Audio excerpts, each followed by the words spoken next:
Hey guys, if you or a loved one are struggling with addiction, please know that help is available.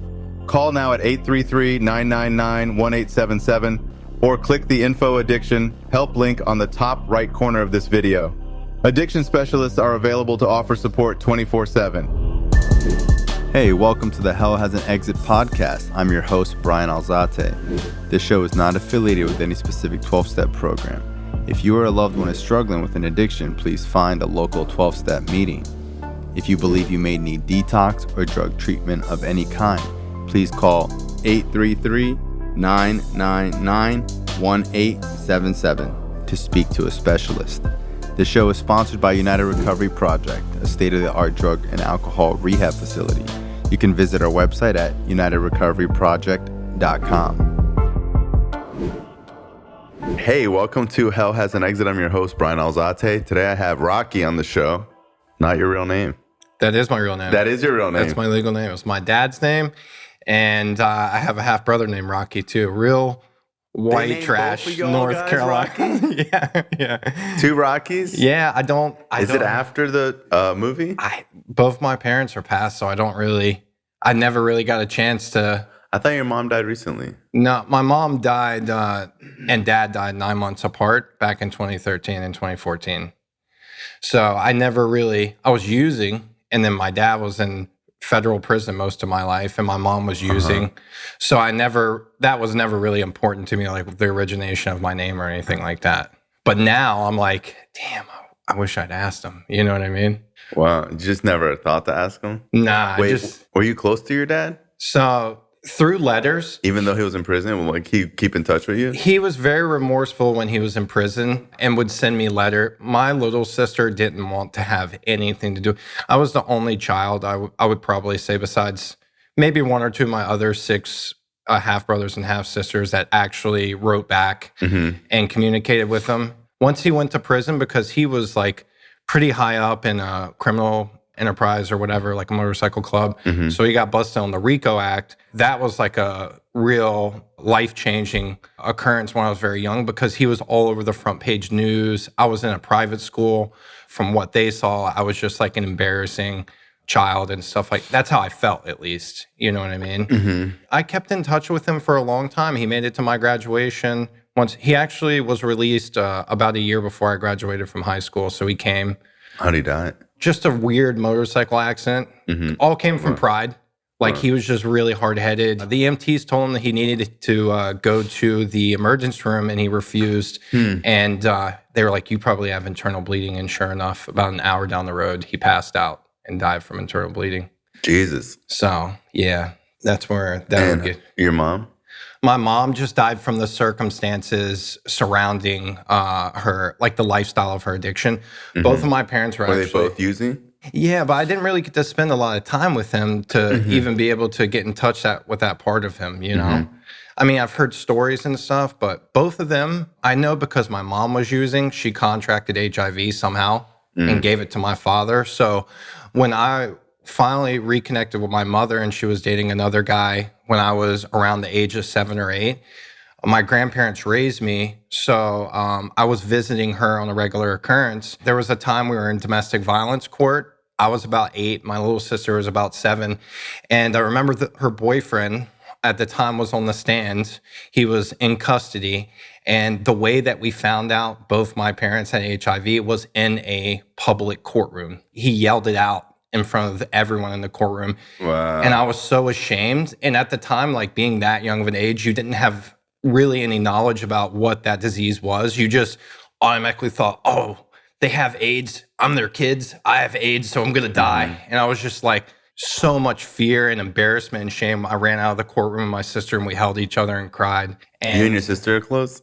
Yeah, we're really close. We have a good relationship. Not so much anymore that we've grown up, but it's significantly changed since we were kids, because we used to fight like cats and dogs. Yeah.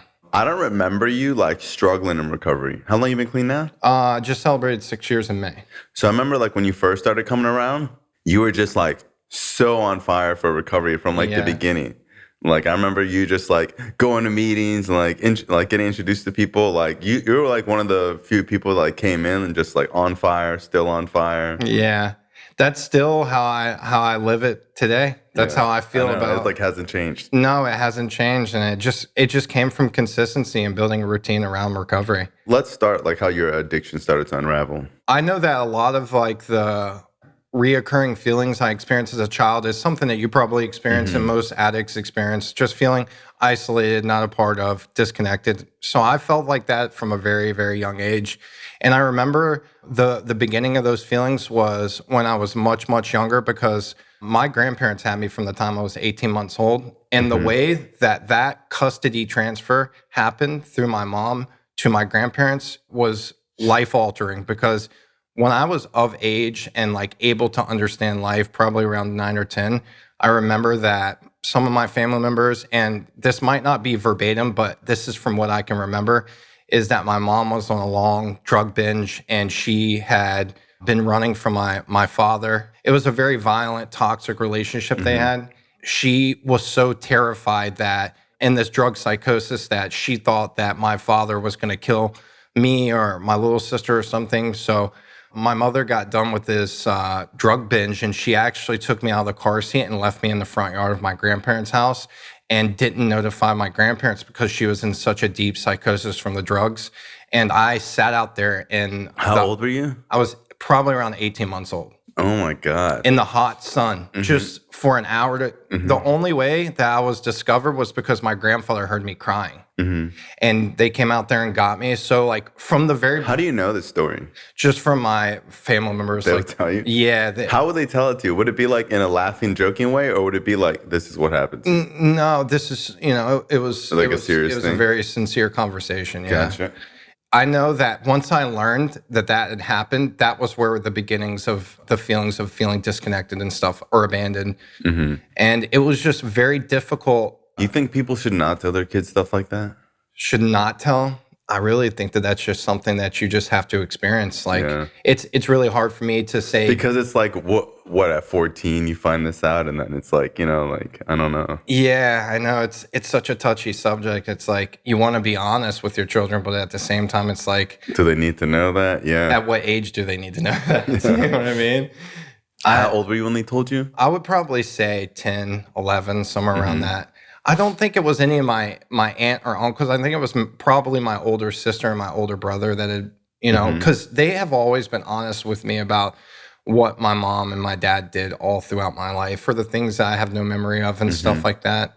They're able to help me tap into some of the things that I don't, remember, because they were much older. Like they're like 10. My older brother and older sister, Jeffrey and Christina, are 10 years or more older than me. Gotcha. From the very beginning, that's when I started feeling that way. And then it just progressively got worse. And I know that like the first experiences that I had with using wasn't even with drugs. It was getting validation through acting out, like whether it was like, I'm going to do this thing and act out so that I can get the attention that I need to get validation. And I remember feeling at a very young age of how comfortable and how great that feeling felt. And it was very short-lived, because afterwards, after I would act out and do something that wasn't necessarily good, like steal something from a store or something like that, I know that afterwards I would feel a lot of shame and guilt, and it just started this cycle.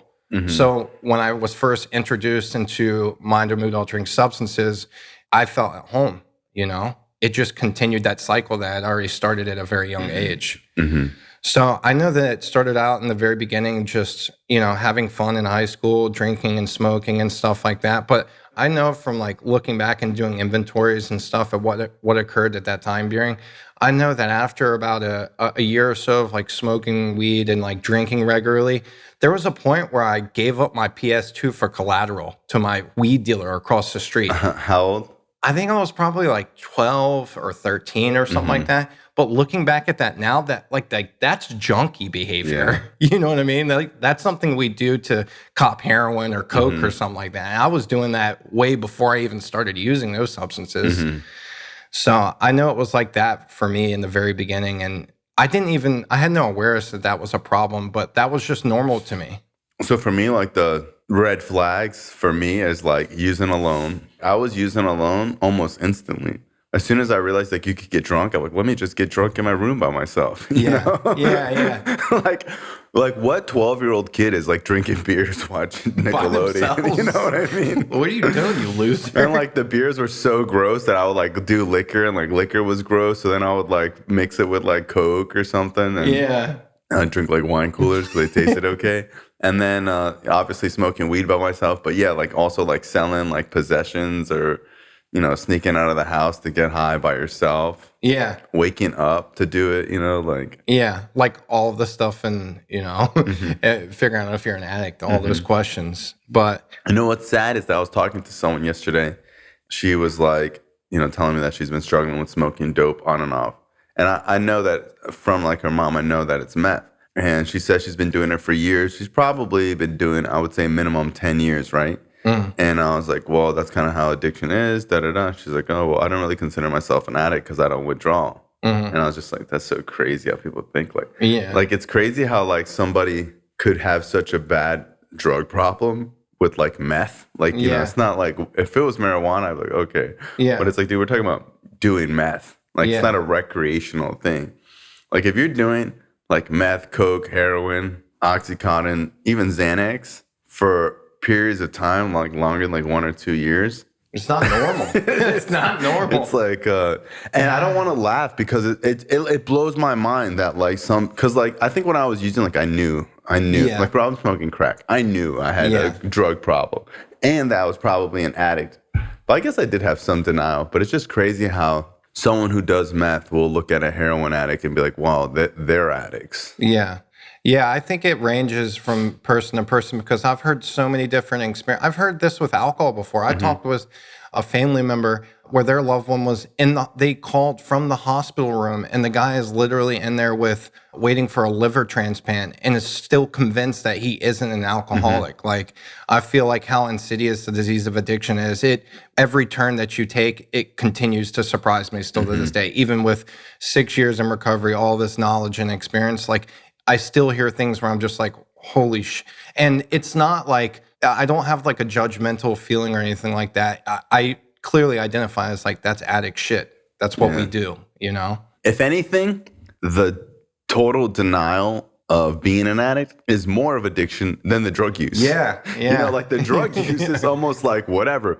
But the ability to tell yourself that you're not an addict when you're doing probably like the most addictive drug on the planet off and on for years, it's the off and on that I think trips people up. It's that like, because you're able to stop for periods of time, it's like the literature says, like we look at the stopping, not the using. And it's like, that's kind of like the hardest people to treat and diagnose or whatever, or help, because like they have periods of stopping. Yeah. When you hear about stuff like that and you see it, you're just so surprised about the complexity of addiction and where it takes you. I know that when you said something with about, I knew I was at, I knew too. You know what I mean? There was still some part of me, it was just stuffed down and I kept stuffing it out further and further. Yeah, I think there was like little revelations throughout time where I was like, okay, I think that might have a problem. And then like when I came into recovery and read the literature, that's when it was like, oh shit. That was when I had like my real like eye-opening, like this is what I have. This is exactly what it is. There was no hesitation when I read it too. It was just like, that's me. That's exactly who I am. And I feel like that's why recovery and all of that works so well, because you find such a deep, overwhelming connection to it. What's even cooler about that is now that I have some years and I've had more experience and stuff like that, I look at the literature and stuff like that, and the magnitude of all of the of time and energy that was invested into making that literature is just mind-blowing, because they just sat there for hours and hours. And that it stood the test of time. And it's kind of unchanged. And it's unchanged but revised. So very few like organizations like constantly review and revise. And it's kind of like a thing. It's like, imagine a church being like, all right, guys, we're going to revise the Bible this year. You know, people would freak out. But it's like, we have like an open-mindedness of our belief that is constantly changing, that it's like, there's like this one speaker tape and like the topic is the truth. And this guy says like, everything must be up for revision, especially what we know about the truth. All right. So how did you get into like, how did your disease progress? In the beginning, like when I started using like and partying with my friends in high school and stuff like that. Now that I look back, I was just like, holy shit. Like it was out of control way earlier than I actually thought it was, because for my prom, I was blacked out drunk. I got kicked out of my prom. I had multiple occurrences in high school where I was getting caught selling or using substances. I remember this is actually what happened. I got really good grades in school. Like my GPA was really, really good, but my attendance sucked. So that affected my overall GPA because of my attendance. And I remember like towards the end, like my 11th grade year, I got busted for selling marijuana and they put me in this alternative school, wouldn't let me come back until I completed it. So when I completed it and came back, I ended up showing up to prom and stuff, drunk and stuff like that. I was already struggling to try to graduate high school. Towards the end of my 12th grade year, the principal and the resource officer and someone else came up to me after prom, after I showed up and embarrassed myself. And they're like, they gave me an ultimatum. They were like, because of your history here with us, you're either going to be expelled from school and you're not going to graduate, or you're going to go undercover as a CI and try to buy drugs from the maintenance man. What? Dude, it was insane. The maintenance man there at my high school was trafficking cocaine and marijuana. So it just happened this is what I was telling you, like this shit only happens to me. And at the time, I remember Wait, you're in 11th grade, 12th grade? I was in 12th grade. And they're like, we need you to be a CI? Yeah, they were like, we need you if you want to graduate high school. It was very manipulative because they were just like, hey, listen, this is what's going to happen. You either do what we want or we're going to kick you out of school and you're not going to graduate. That's what they sat down and told me. And I was speaking to them. I was like, I'm not going to do that. I don't want to be a part of that. I was terrified. I was just a kid. Like, I'm not trying to go to I'm not trying to get murdered. You know what I mean? And after I told them no and stuff like that, they never brought it up again, which was so weird. Like, I still think about it to this day. I was like, are they supposed to do that? Was that legal for them to like give me that ultimatum? But I know from that time and around that time, I had got my wisdom teeth pulled and I was still living with my grandparents. And when I got my wisdom teeth pulled, I got prescribed oxycodone. And when I got prescribed oxycodone and I took it for the first time, I was like, this is it. This is what I've been waiting for my entire life to make me feel comfortable, to where I had some type of connection, felt comfortable talking to people and being sociable and stuff like that. I felt like I could accomplish anything. And then after I ran out of the medication, I remember I like had my Cricket phone or something at the time, and I was putting people in group text threads and telling them that, hey, I'll pay you $20 if you can find somebody who can find me these pills like this. And looking back at that now, like, who, you know what I mean? I was 17. Who does that? So I know that that's where it like really kicked off, and like that's where it started. Was that the painkillers? Yeah. As soon as I took one, it was over for me. Really? Because normally people don't, because like I didn't like painkillers like the first 3 times I did them because I got so nauseous. Yeah, I felt the same way too, but I just kept taking them to overcome that nausea and just get comfortable. I don't know. Now that I look back, it's like, that's like what a lot of the people told me that I was using with was like, oh, just take more, just take more. For some reason, I knew that without even talking to anybody, you know, to take more. So I did. And it was like on and off. And I graduated high school and literally didn't do anything after high school. I didn't follow up and go to college. Or I remember seeing all my friends like go away to college and stuff like that. I was working at a car wash at the time and I was scamming. I remember I was working at a car wash. It was like 7 or 8 white guys and there was a couple black guys that was working there. And I remember that I was using one of the other employees' PIN numbers to get into the register to steal money. And he eventually got fired because of what I was doing, because I was using his. Yeah. Eventually I lost that job. I honestly never really worked in active addiction. Like I leached off of my grandfather. Like I found a loophole with the way that I had the relationship with my grandfather where, you know, he would give me money on a regular basis. And I just found means and ways to manipulate and lie to him to get that money. Everything that I did was really, really wild. I mean, just the types of crimes that I was involved in and stuff like that, just to use and like party and have fun. Like it was back and forth. There were like binges where I was using like Oxy and like Coke and alcohol. And then there'd be a couple weeks where I was only drinking and stuff like that. And now that I look back, it was just a matter of time before something like got really, really worse. And it did. It got really bad for me. After that happened, like I moved in with my brother, and the people that he was hanging around with or that he was closely tied in with were just like, basic street hustlers. They had face tats and stuff like that. And like they had all these tattoos, and I'm fresh out of high school and got no tattoos really. And the lifestyle that they were living was so attractive to me. And I'm going to tell you why it was so attractive to me, because the way that I saw my father when I was growing up and glorified what he was doing, because it seemed so cool to me. Like all the trafficking and stuff that I found out that he was doing, and like all of like the attempted murders, like that type of lifestyle was so attractive to me for some reason. That's like why it's so important. Like I know for how I treat my nieces and nephews and anybody that is younger than me, how I treat them is so important, because it's going to greatly affect how they're going to operate in the future. Yeah. You know what I mean? Like we influence each other on a day-to-day basis. So I know that from the very beginning that that's what happened with me. I saw him, and then I saw my brother's friends, and I started hanging out with them. We would wait until Christmas because we knew that family members were sending their other family members cash and around the holidays, and we would go hit the mailboxes. Now that I look back, I'm like, how am I not in prison? You know what I mean? I just like... And I don't know, for some reason, I'm really grateful. I escaped active addiction with no felonies at all. I was just in and out of jail for just minor misdemeanors, just like petty stuff. But I know when I started hanging out with them, like it progressively got worse. Like every time I went out to the club, I had to be fucking tore up from the floor up with Klonopins or Xanax and alcohol. I remember one time, and this is such a funny story, I was in Dale Earnhardt Jr.'s club in downtown Charlotte, North Carolina, because North Carolina is the racing capital of the world for NASCAR.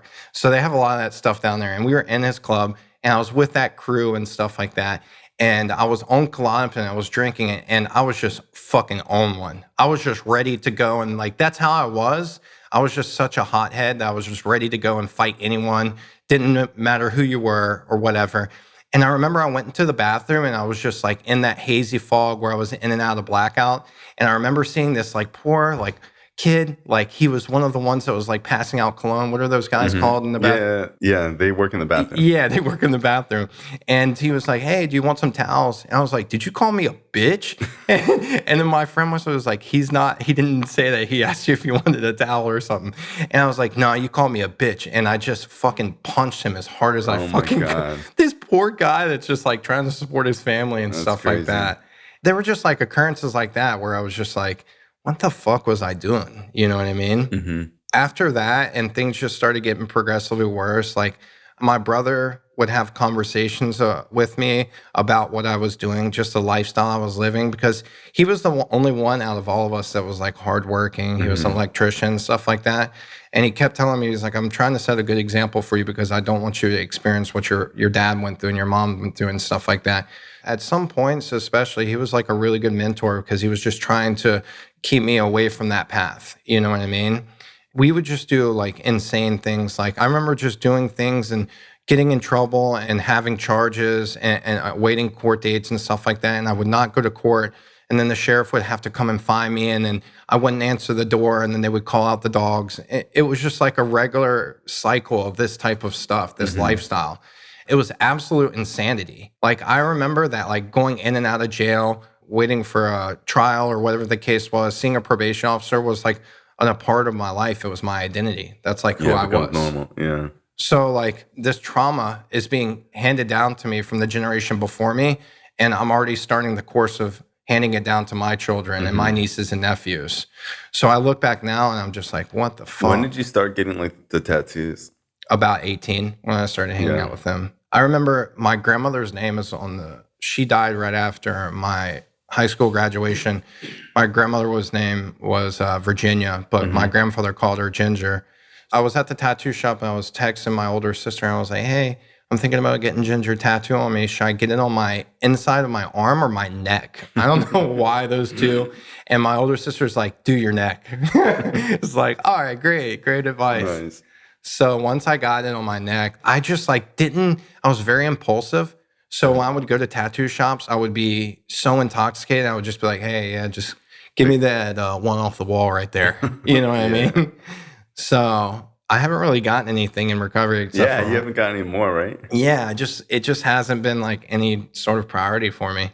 I got one on my leg for my mom. I But think you should get more face tats. yeah, a lot of people say that. People say that. Because I don't know if the camera can see it, but you have like that one face tat here. Right here, yeah. Uh-huh.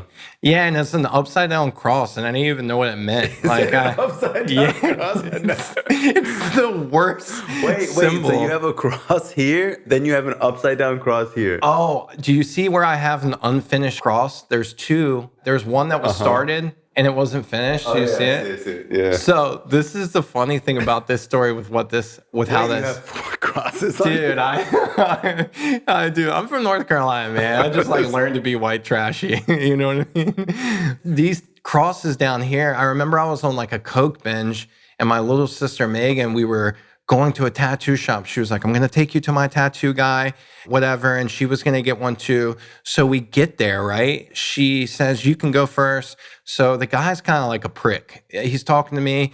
And I don't think he knew that me and her were brother and sister. Mm-hmm. So like he might have like misread the situation. Mm-hmm. And this is also during a drug psychosis. So I was like, I don't even know if this actually happened, but this is how I felt at the time. Let's preface that. Yeah, I felt like he thought that we weren't brother and sister, and I was like interfering on his like shot to get with her or whatever. Mm-hmm. So when he was like tattooing me, he was going very, very deep, and I was bleeding, pretty heavily throughout the tattoo. And I was like, and I had just gotten the face tat and I gotten the other tattoo on my neck right here. So I like, even though I was high and under the influence, like I knew what that pain felt like. And it was a different pain when he started tattooing me. I was like, hey man, are you going too deep or anything? And he was just like, hey man, shut up, man. Just quit complaining, man. I'm, doing you a favor, blah, blah, blah. And I remember it was just something along that lines. I had convinced myself that he was trying to kill me. Mm-hmm. Like I had a deep belief that he was trying to like take my life through tattooing me because I was bleeding and I was paranoid on coke. And so like the moment that he took a break and turned around, I just got up and ran and bolted out the door. Oh my God. And I left my car there and I ran. And the next day I woke up in the middle of the woods in a pile of pine needles. I looked at my cell phone, I had like 50 calls. And apparently my sister said that I took off running and left the tattoo shop and just went directly into the woods. And I disappeared and she didn't hear from me until the next morning when I called her and saw all those missed calls. Let me see it again. It's like unfinished. Oh, wow. Yeah, you see? Yeah. So I still haven't never gotten that finished 10 years later. But that was just like the type of life that I was living. It was just fucking insane, man. But what made you want to do the upside down cross? You just didn't know what it was? I saw it in a magazine. And I saw the guy and I was like, oh shit, man, he looks cool, man. This is going to make me look like a thug. So I was like, I told the tattoo guy to thug me up, you know what I mean? Yeah, you need more on your face. And yeah, dude, we'll see. Yeah, more will be revealed. How many times have you gone to treatment? So actually, twice. It was just a state-funded detox for 3 days. And in Florida or in North Carolina? North Carolina. Yeah. So what leads you to like wondering if like maybe you should get clean? I know that before, the only times that I'd ever gotten clean was because it was forced upon me through the courts or whatever. I know that there was numerous times while I was using where I like had convinced myself for a few minutes or like an hour that I needed to get help, but I just wasn't willing to follow through with it. I know that there was a time, the first time that I went to a state-funded detox, I was homeless. I had stolen from my older sister that I used with and stuff. Went to this detox and they took me in. And like, I think like 4 hours in, I started going through, because I was doing methadone and Opanas and Roxys and all that type of stuff at the time. So I was really going through it withdrawals. And in North Carolina, they don't give you a Suboxone taper. Like they just make you go through cold turkey withdrawals. They give you like aspirin and stuff. So it was miserable. And I remember like on hour 4, I was like, I'm breaking out of here. That's it. So I was like trying to find a wall to climb to get out of there. And then one of the other clients there was like, you're here voluntarily. You can just walk out. And I was like, oh shit. So I walked out and then I had somebody come pick me up. But that was like in like 2011, I think that happened. And it wasn't until a few more years later where I was finally like desperate and broken enough to where I got to put in a position when I was homeless that I had no other alternative. I was tired of sitting on the corner, flying a sign, which is holding a sign up and like. Did you have creative signs? No, it just said stupid shit. I was like rude too. It just said, give me money or some shit. Just something like really just out of pocket. My main hustle was just walking through the parking lots and telling people that I just got out of prison because I looked like that, saying that I was trying to get on my feet and I just needed to get money for clean underwear and socks, and they would give it to me. That's fire. That was like the best hustle that I had. That's pretty sad too now that I say that out loud. It was like the best thing I could accomplish back in that time. That seems pretty solid. You make a lot of money like that. Yeah, you do. I mean, I've survived out there. People are generous. People don't like, I know like in society, like we have all these views, like people are pieces of shit. A lot of people aren't. Yeah. I see a lot of people all the time still to this day, like people in the corner, there would be like a whole line of traffic off and off for Ample 95 and people are like, here. Yeah, just give them money. Yeah. Yeah. And it's like, so like your hustle is different because it's like, hey, I'm only doing this because of like X, Y, and Z. You're also young. You look like put together. Look like you could just have some bad luck. People don't want to give money to somebody who's like older, who's like, bro, you've had enough chances. Yes. You've had enough chances. And if I give you this money, you're not going to go do something positive and go stop being homeless. Yeah. This is just how you live.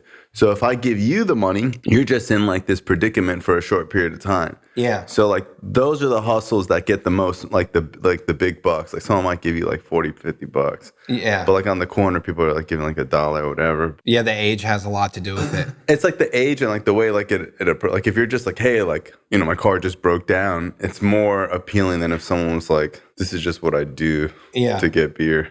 There was a pastor when I was at a gas station. It was like a pastor from the hood, and he was just trying to preach to me while I was at the gas station. I had a gas can, and I was trying to hustle him. I was like, hey, my car broke down on the side of the road. My sister's stranded there, blah, blah, blah. I don't have a phone. She's staying there with the car, so nobody steals it. Will you give me some money for gas? And he was like, I'll fill the tank up for you, the gas can up, and I'll take you to your sister. The thing about it was I had no car. Yeah. I had lied about the whole thing. There was no sister or anything. Like, nah, forget it. And he's like, and I just like went along with it, got in the car with him, took the gas can, and he was like, where did you go? We went to the highway, and he's like, where is it? I was like, yeah, it's coming up soon. And I kept saying it was going to come up soon. And my idea, because I switched my plan throughout the... Was to say they towed it or something? No, I did say something like that, but I eventually got him to take me to my grandfather's house to get money. So the whole ride, I was like, nah, it's not this spot. I can't remember. Nah, it's not this spot. And the guy's just very gullible. He's just going along with it. And he dropped me off. And he gave me his number, too. He was like, anytime you need gas or a ride, just let me know. But you got to come to church services on Sunday. That's cool. That's cool. So he was trying to hustle me at the same time. Yeah, he's trying to hustle you. That's how we do it in recovery. That's how we do it with service. Yeah. You're like, all right, just come on. We have cookies. Yeah, we have cookies or donuts or coffee. There was 2 occurrences towards the end before I came to Florida where I truly believing at the time that I really needed to get help and there was a problem here. So there was a girl that I was using with at the time, and she had a car. She had a couple kids. Her parents had the custody of the kids, so it was just me and her using. And I remember we were coming back from the beach in North Carolina, and she wouldn't take me by my grandfather's house. So in my mind, I'm like, I'm about to fucking steal this fucking girl's car. That's what I'm about to do. So we got to the gas station, and we were walking towards the entrance after we got out of the car, and she had the keys on the lanyard. So I was walking behind her, and I snatched them out of her, took off running, and hopped into the car. And she reached in the window and hung onto the car, and I just hit the gas and pushed her face out of it.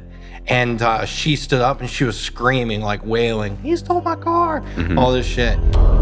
Hey guys, Bird Dogs are the official apparel brand of the Hell Has an Exit podcast. Are you tired of sacrificing comfort for style when it comes to your activewear? Well, we've got a solution that's going to revolutionize your wardrobe. Let me introduce you to Bird Dogs, the ultimate shorts for the modern adventurer. Picture this, you're on a hike, hitting the gym, or simply lounging around at home. With Bird Dogs, you'll never have to compromise on comfort or functionality again. These shorts are designed to adapt to your active lifestyle while keeping you looking sharp. Bird Dogs stretch khaki shorts are designed to fit slimmer through the thigh and leg, giving you a truly sculpted look. Bird Dogs do the exact same thing as Lululemon, but fit way better. Bird Dogs also uses an anti-stink, sweat, wickening fabric that keeps you cool and dry all day. But that's not all. Bird Dogs have an integrated built-in liner offering unparalleled support and eliminating the need for underwear. Say goodbye to uncomfortable chafing and say hello to freedom. Need to stash your phone, wallet, or keys? Bird Dogs has got you covered too. With the deep secure pockets, you can keep your essentials close to you without worrying if they're gonna fall out. And did I mention they're incredibly stylish? Bird Dogs comes in a range of vibrant colors and patterns so you can express your personality while staying on top of your game. Upgrade your active game today. Go to birddogs.com/exit or enter promo code EXIT for a free Yeti-style tumbler with your order. That's birddogs.com/exit or promo code EXIT for a free Yeti-style tumbler. You won't take your Bird Dogs off, we promise you. Welcome to the Genesis House powered by the United Recovery Project. Located in sunny South Florida, we offer drug and alcohol addiction treatment as well as a major focus on dual diagnosis.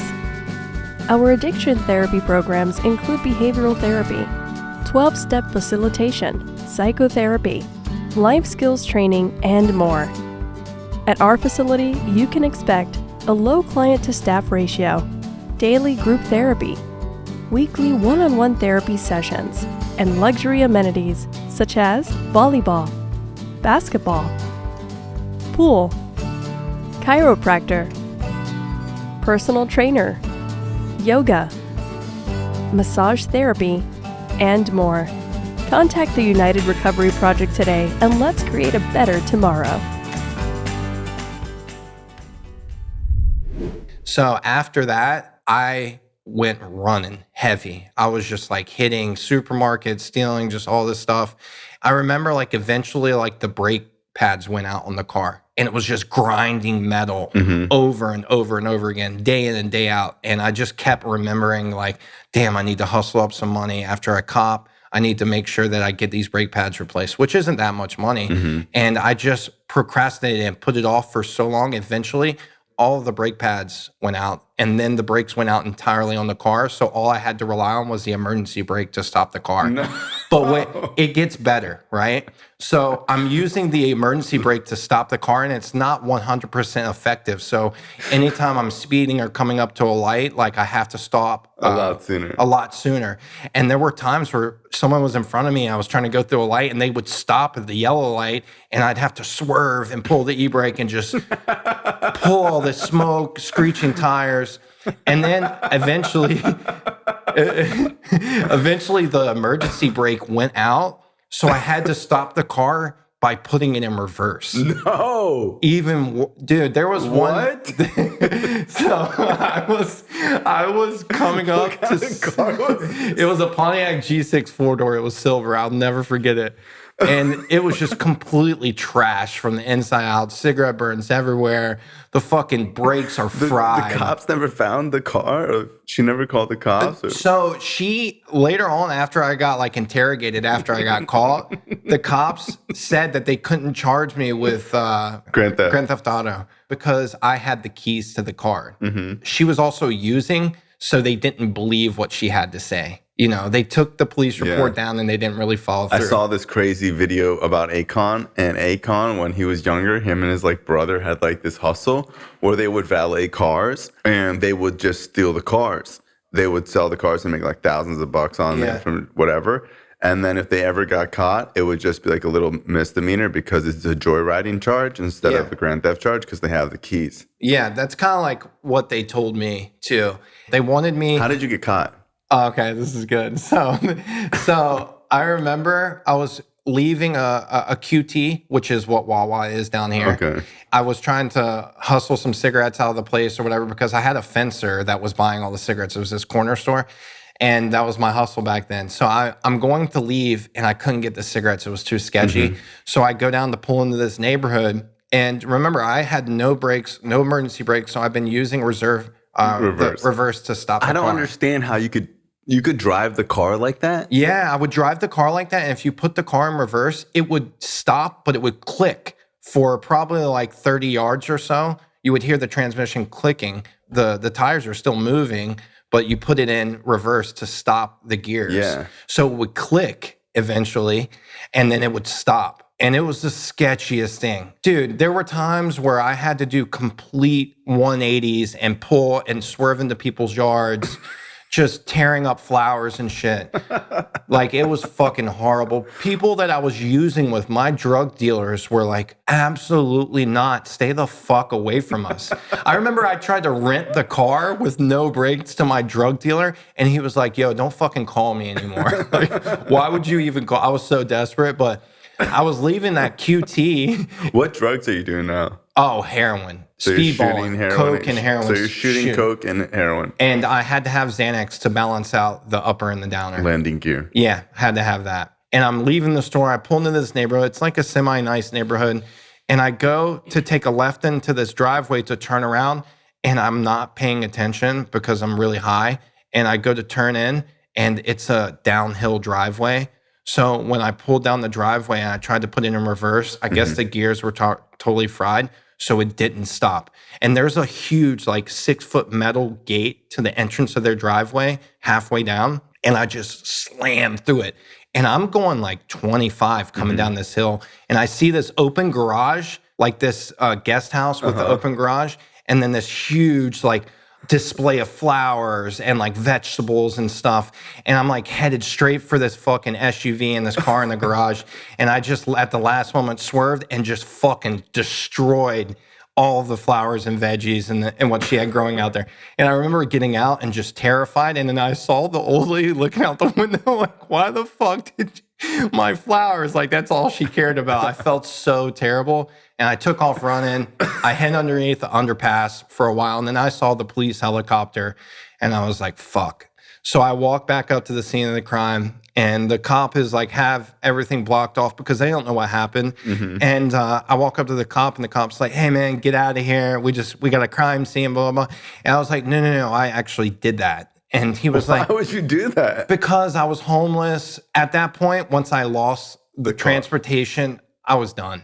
Okay. Yeah, I just like completely gave up. I wanted to sleep. So I walked up there, and the guy was after I told him it was me, he was like, dude, get out of here. Get the fuck out of here. What? And I'm like, no, dude, I was driving that vehicle. He was like, yeah, all right, get the fuck out of here. He kept telling me to leave. And I was like, dude, I did this. Like, I was in that car. I took off running. He's like, oh, all right, yeah, come with me. And he put me in cuffs. The cop that was driving that arrested me had some like ride along intern or something. This guy in like a fucking suit. It was weird. The guy in the suit probably was like, what the fuck? They took me back to the police station, interrogated me, and were like, hey, listen, we're not worried about the car. We're worried about your brother. Because my brother, older brother, Rocky, had started to be a part of that organized crime syndicate that my father was in. So they knew that, and they called the other county police department that was investigating my brother, and they wanted to know more information about that. They didn't give a shit about the car. So I told them, like, I hadn't talked to him. I didn't fucking know. I was so desperate. I eventually told them, I was like, hey, listen, if you let me go, I'll tell you where all the drug dealers are and stuff like that. They told me that they would have me undercover as a CI. Again. And that they would pay me. And they gave me a nickname to call into the police officer's office. It was Sonic the Hedgehog. No, I swear to God, that's exactly what it was. That's the name I chose at the time. You chose it? I chose it. It was the first thing that came to my mind. And they were like, what nickname do you want to use? I was like, fuck, Sonic the Hedgehog. Yeah, let's do that. Because he was my favorite growing up. I really loved him, dude. You're an idiot. It was so great. God. And then I remember I got out of jail eventually, and I walked to the gas station. Wait. So did you become a CI? I went to go do it when I got released. I was like, they even in the interrogation, they pulled up a map of where I was copping, and they were like, hey, listen, where's it at? So I pointed everything out, and they were like, all right. So this But wait, is this a real map or are you just making stuff up? No. This is like an actual GPS tablet or something. They're showing me GPS. No, I know, but are you really telling them where the drug dealers are? No, I really am. Yeah. I'm like dead ass. I'm like frantic at this point because I got no transportation, no money. My family won't talk to me. I have nothing. I was like, I'll fucking snitch on every single person. I was snitching on people that weren't even doing anything just to like get out of the situation. And they were like, they explained it to me. They were like, okay, you're going to call in with this code name, this nickname. You're going to come meet one of our undercover officers. They're going to give you money to go buy the drugs and whatever. And they're going to do all this. They orchestrated this whole thing for me. And I get out of the jail and I called the phone number that they gave me and I called it. And when they answered, they're like, hey, police department, how can I help you? And I told them the code name and the officer's code name that I was supposed to be calling for. The lady came back on the phone. She was like, we don't know what you're talking about. So here I am, homeless again. The fucking cops have fucking lied and they probably just used all the information I gave and just fucking discarded me to the streets. Like, we're going to give you a job. Now I can't cop anymore because I just snitched on all of my dealers. Wait. So they lied, said they're going to give you a job. They're going to make you a CI. They give a fucking code name. Then they throw you back into the wolves. Then they don't follow through with anything and just use all your information anyway. Used all of it. Fucking completely fucked me over. So from that point... Pretty smart of them. It is. I mean, I can imagine. That's like a great way to fucking get information. From that point forward, like not only was I homeless and had no transportation, but now I have to use a third-party middleman to cop now. Mm-hmm. And that's even sketchy because the drug dealers are probably paying them to, find me or whatever. I don't even know if they were ever even busted or anything like that. So who knows? But eventually got locked up. It was the last time that I went to jail. I remember I was living in a homeless camp and I was walking down a railroad, and it's illegal to walk down railroads apparently. I had warrants. The cops arrested me, took me into jail. I started to go through withdrawals, and then the jail was overcrowded. So they put me in a pod with juveniles. So it was like me and 3 other adults and just a bunch of juveniles in bunk beds in this big dorm pod. And dude, they were fucking doing pranks on each other. Yeah, I heard they're off the chain. Wrapping each other in fucking toilet paper while you're sleeping. Like, bro, this is fucking jail. Like, this is not summer camp. Like, you're not supposed to be fucking... There was like one kid that was definitely on the spectrum. They wrapped him in toilet paper and he fucking almost killed one of those kids. Like, it's like that's not the type of shit you do in jail. And I wanted to get out of there so bad. I made friends. Did they try to prank you? No, I was fucking withdrawing all night, so I was up all night. I was fucking on my P's and Q's. I would have probably got my ass beat anyways. I was such a pussy, but I'm still a pussy. You know what I mean? I don't fight. I met someone in jail.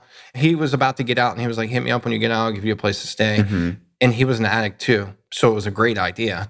And I got out and I started living at this trailer or whatever. And I still had the clothes that I had had on before when I was homeless. Mm-hmm. And I had contracted fucking what they call swamp foot, which is back from the Vietnam area and I had this flesh-eating bacteria in my feet.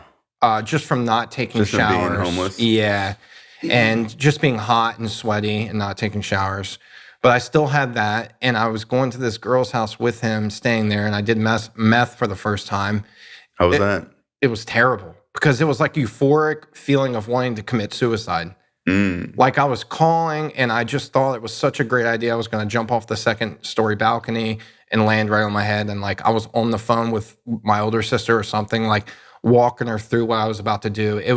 But I felt good about it. It wasn't like a feeling of like depression or sadness.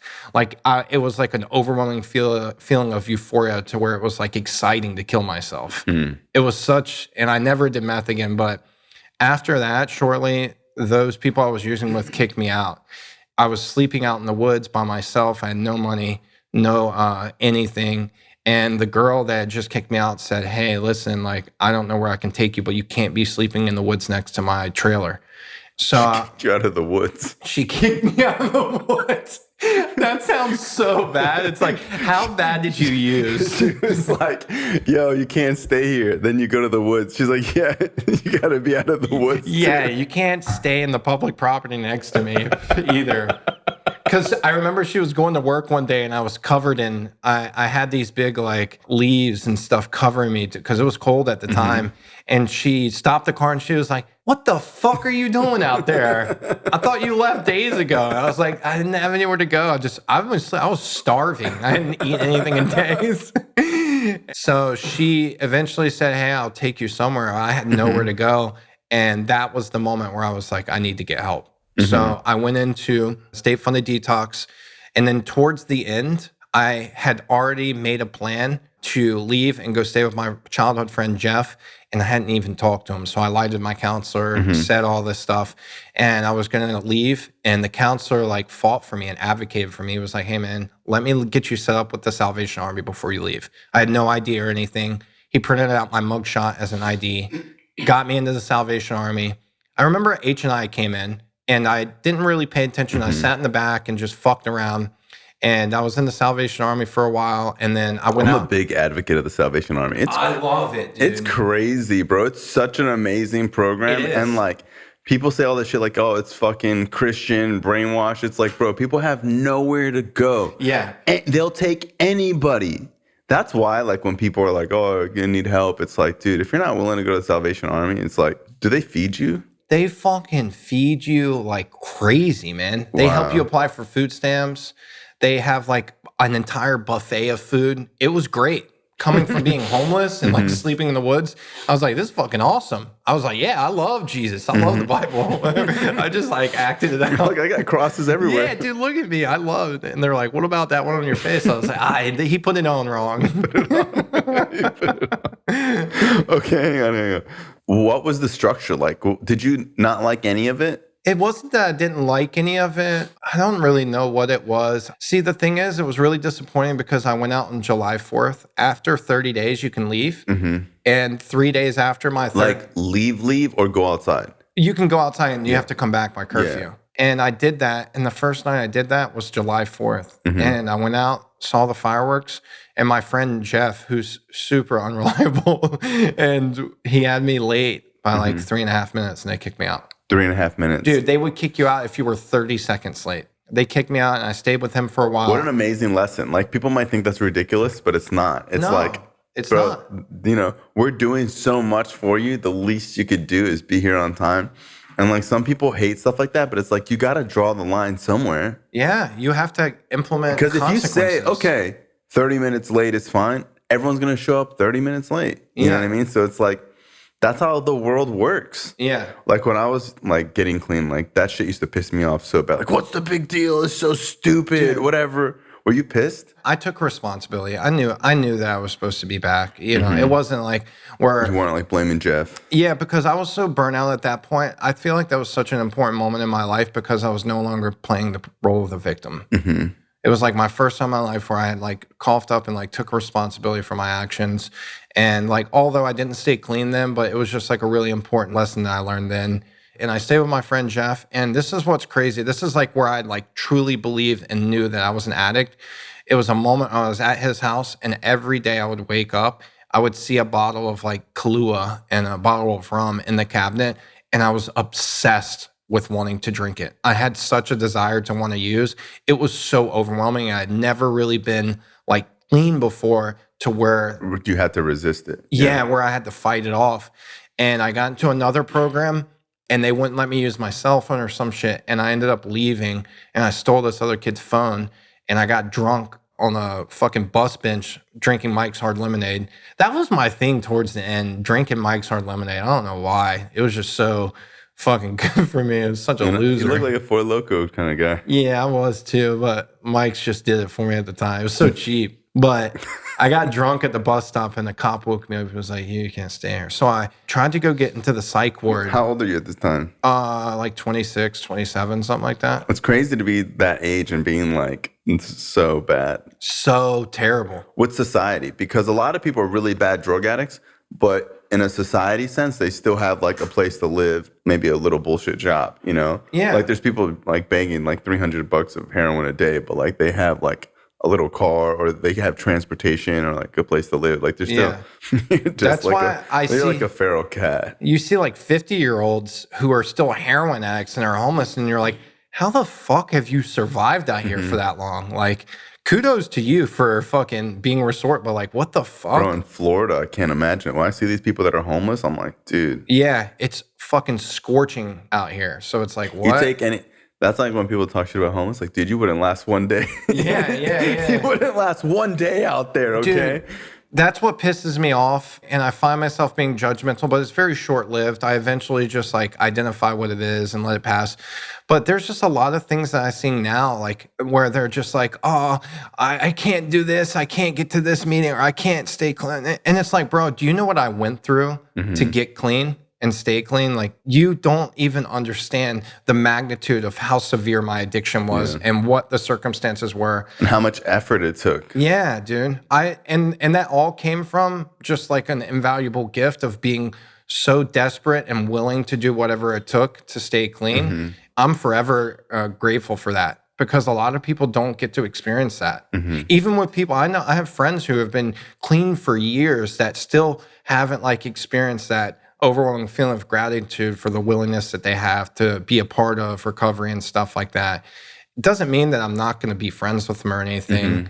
It just means that I don't spend as much time with them as I do with the people like you. Yeah, some people aren't like enthusiastic and like don't wake up feeling like this is a miracle. You know, and like, I don't know. It's like some people just don't have that. And you know what? Some of them might be horrible drug addicts and were homeless or whatever. They just don't have that kind of like perception or attitude about life. They're just not excited about being alive. And I just try to keep it simple. I'm like, all right, at least they're fucking clean. You know what I mean? Like, no, regardless about anything else, who they are, what they do, at least they're clean. And they're alive and they're there for their families. Because ultimately, like, for us as a whole, like, that's all we want. Like, our human nature is to be a part of our families, to feel love and accepted and stuff like that.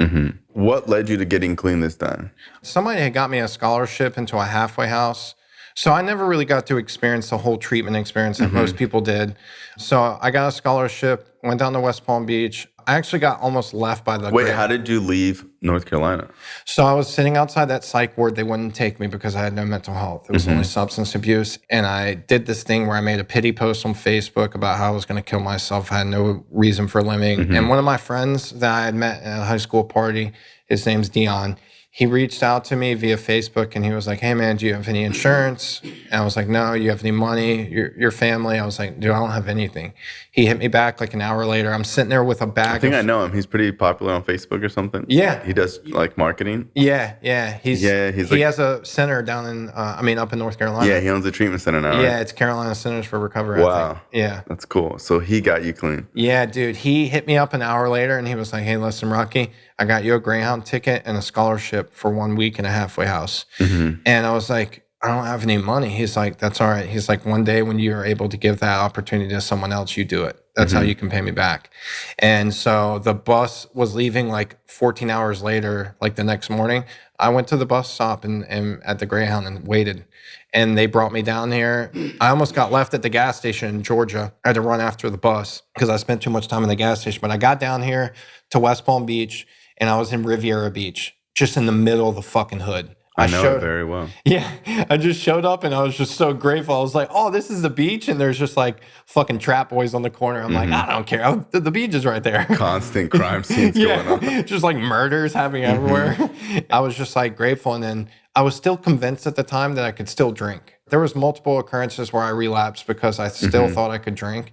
And each time that I was like, alcohol really isn't a drug, whatever, that I can still like be a part of that lifestyle, each time I ended up feeling more hopeless and desperate and isolated from the world. Each time. It was all like due to my circumstances of how I felt on the inside. It was no longer about like the external unmanageability and stuff like that. It was everything on the inside.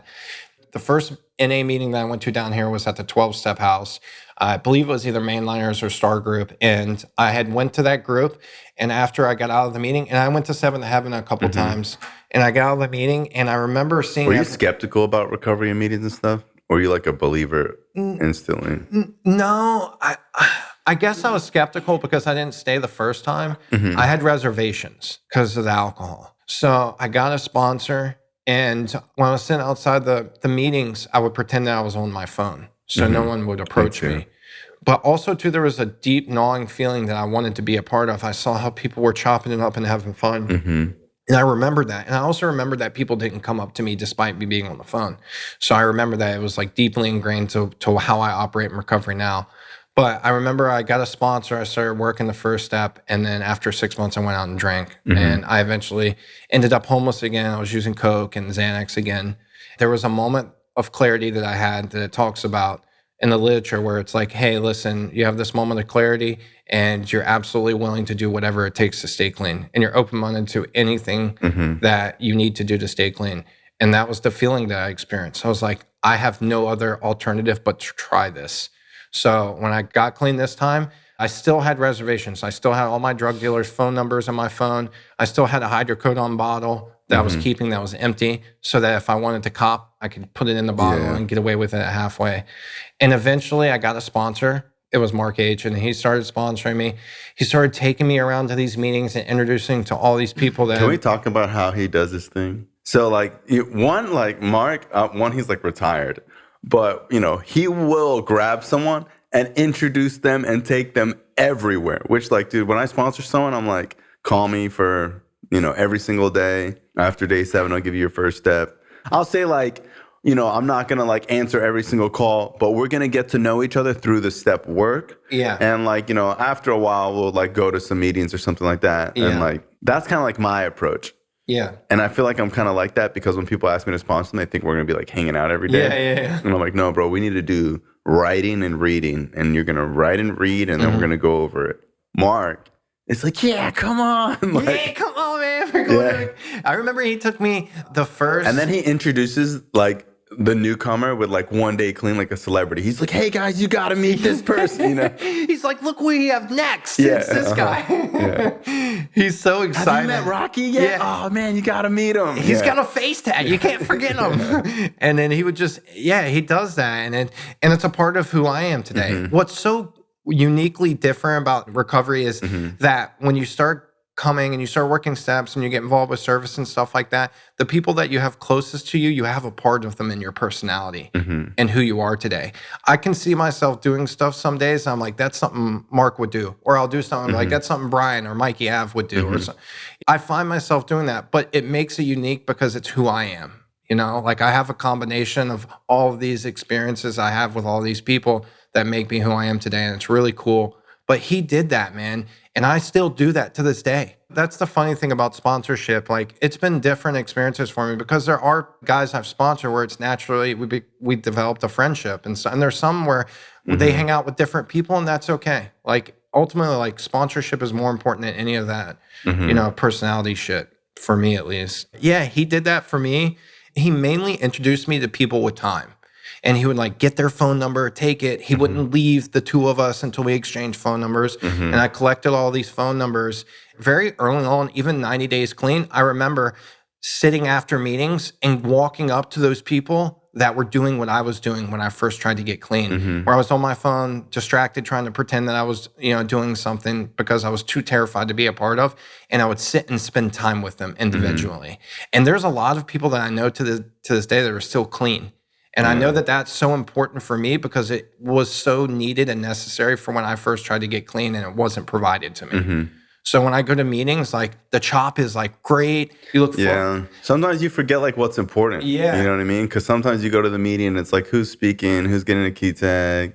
You're on your phone and the meeting ends and you want to talk to someone about something else. When I first got clean, I remember being with my predecessors who would be chasing down the kid who shared the burn desire. Yeah. The kid's terrified. Yeah, bro. And it'd be everyone's arguing about the traditions and the speaker. And he's like, bro, that's what it's about. Yeah. That's the most important thing that we're doing here, rest in peace, Steve Burdick. Bro, this guy was that one dude for me who chased me outside of meetings. And when the meeting would close, everyone would be hanging out, going to where should we go eat or whatever. And this dude would come up to me and find me out, pretend to be on my phone. Yeah. It was such a good feeling when someone, I remember there was an experience that I had with you, and there was an experience I had with George K. and Mason. These people that would take time out of their day away from spending time and shopping with their friends and like sit with Graham. Graham was one of the main ones. After the 10 o'clock, he would sit out there on the blacktop with me at Sunshine Cathedral and just listen to me for hours. He wouldn't even really like interact in the comment. He was so patient. And Jonathan Goles is another one. Jonathan was in service at the PM Recovery. He was the secretary. And I remember him just like being spinning out and also being like passionate about doing this. And it was such an inspiration, and it attracted me to do that. You know? He's a rock star.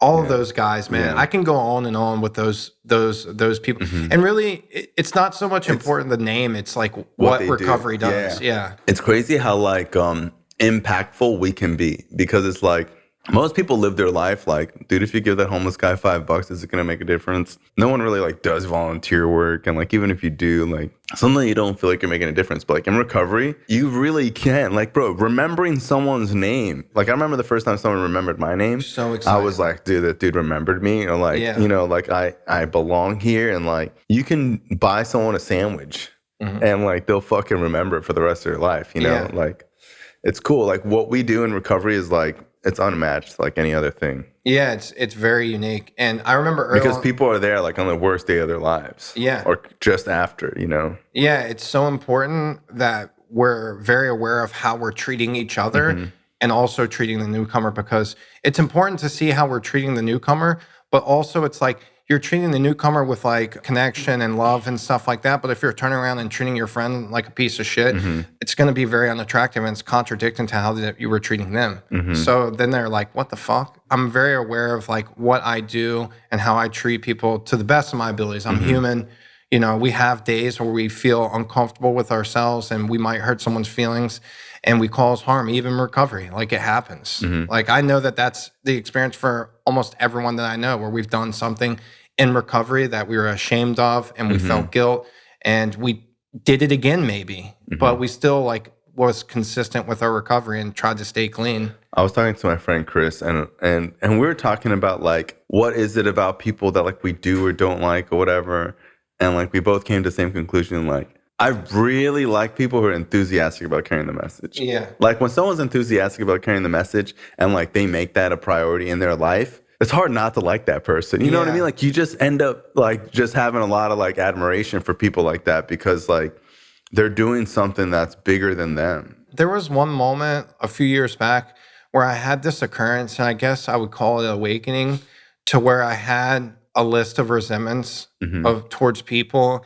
And I was sitting there, and all of a sudden I thought about what would happen if they died, if those resentments even mattered to me anymore. And I really, really thought about that. And I was like, I don't think that it would matter to me anymore. I would be more compassionate about the loved ones that just lost someone who died or something like that. So if you really think about that, like if I have a resentment towards you, Brian, and it's a very deep resentment and you die tomorrow, I don't think that will be as important to me as the fact that, you know, you lost your life, you know? What's really important for me is always to keep what's most important, like what you said, like what we do, because we depend on each other to stay clean. Yeah, and I think in recovery, like it's kind of like 6 and 7 step. Like instead of like trying to get rid of what I don't like or what I don't want or whatever, I just focus on the things that I do like and the things, you know? Yeah. So it's like instead of like going out of my way to talk about the people that I don't like or complain about things not going right in my life, like I gotta focus on what is going right. Yeah. It's interesting. I was talking to this girl yesterday, and she was like, dude, there's so much traffic yesterday. It took me 2 hours to get home.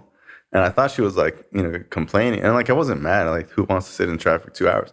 But she was like, when I drove by the accident, I was like, damn, someone definitely lost their life. Yeah. And I was like, wow. She was like, yeah. I was like, who cares about waiting in traffic 2 hours? But like, very rarely do people ever think about that. Yeah. Like, no one's in traffic for 2 hours. Like, most people are like, fuck, this sucks. Most people aren't like, well, you know, thank God I'm alive. Hurt, yeah, you know, it's better to be in traffic than to be the one in the accident. Yeah. So it's like, you know, just having like gratitude about stuff like that is like really key in like how your whole temperature of your life is, you know, where you could be miserable or happy. What has like the last 6 years been like for you? The past 6 years have been wonderful. This is what I talk about a lot too, is like, I'm so grateful for the pain that I went through in recovery, in active addiction. Like there are definitely parts of me where I'm very remorseful for the harm that I caused myself and other people.